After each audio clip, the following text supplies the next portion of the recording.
मोर और नेवला की कहानी। बहुत समय पहले एक घना जंगल था। उसमें एक सुंदर मोर रहता था। उसका नाम मयूर था। मयूर को अपनी सुंदर रंग बिरंगी पूंछ पर बड़ा गर्व था। जब भी वह जंगल में नाचता, सभी जानवर उसकी प्रशंसा करते।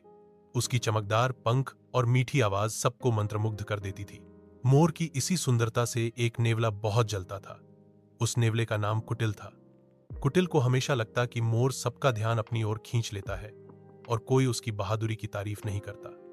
एक दिन नेवले ने सोचा, अगर मैं मोर को नीचा दिखा दूं तो सब मेरी प्रशंसा करेंगे। मैं सबको दिखाऊंगा कि सुंदरता से ज्यादा जरूरी है चतुराई। अगली सुबह नेवला मोर के पास गया और बोला, भाई मयूर, तुम बहुत सुंदर हो, पर क्या तुम उतने बुद्धिमान भी हो जितना मैं हूं? मोर ने मुस्कुराते हुए कहा, तुम कहो तो सही, किस बात की परीक्षा लेनी है? नेवला बोला, हम दोनों में से जो पेड़ के ऊपर रखे शहद के छत्ते से बिना डंके खाए थोड़ा शहद निकाल लाएगा, वही असली बुद्धिमान कहलाएगा। मोर को यह चुनौती रोचक लगी। उसने सोचा, अगर मैं यह कर लूं तो सब जान जाएंगे कि मैं न सिर्फ सुंदर हूं बल्कि समझदार भी हूं। मोर और नेवला दोनों शहद के छत्ते के पास पहुंचे। नेवला चालाकी से पेड़ पर चढ़ गया। उसने अपनी लंबी पूंछ से छत्ता खिसकाने की कोशिश की, लेकिन जैसे ही उसने छत्ता छेड़ा, सैकड़ों मधुमक्खियां निकल पड़ीं और नेवले को काटने लगीं। नेवला फुर्ती से नीचे कूदा और झाड़ियों में जाकर छिप गया।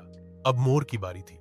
मोर ने अपनी लंबी चोंच से पास की एक सूखी डाल तोड़ी और धीरे धीरे छत्ते की तरफ ले गया। उसने डाल से छत्ता गिराया और फिर अपनी लंबी पूंछ से उसे सावधानी से घसीटकर पानी में डाल दिया। कुछ देर बाद मधुमक्खियां उगईं। मोर ने आराम से थोड़ा शहद निकाल लिया।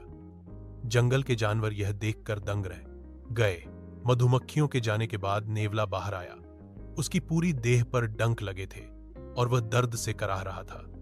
मोर ने उसकी ओर सहानुभूति से देखा और कहा, भाई कुटिल, बुद्धिमानी में जल्दबाजी नहीं, धैर्य और समझदारी जरूरी है। अगर हम दूसरों को नीचा दिखाने की बजाय आपसी मदद करें तो सबका भला होगा। यह सुनकर नेवले को अपनी गलती का एहसास हुआ। उसने शर्मिंदा होकर माफी मांगी।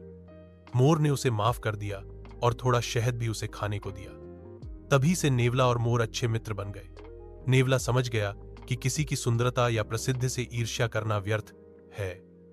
असली खुशी तब मिलती है जब हम दूसरों की अच्छाइयों को स्वीकार करते हैं और मिलजुल कर रहते हैं। सीख, ईर्ष्या हमें दुखी करती है, जबकि धैर्य, समझदारी और मित्रता से जीवन सुखमय बनता है।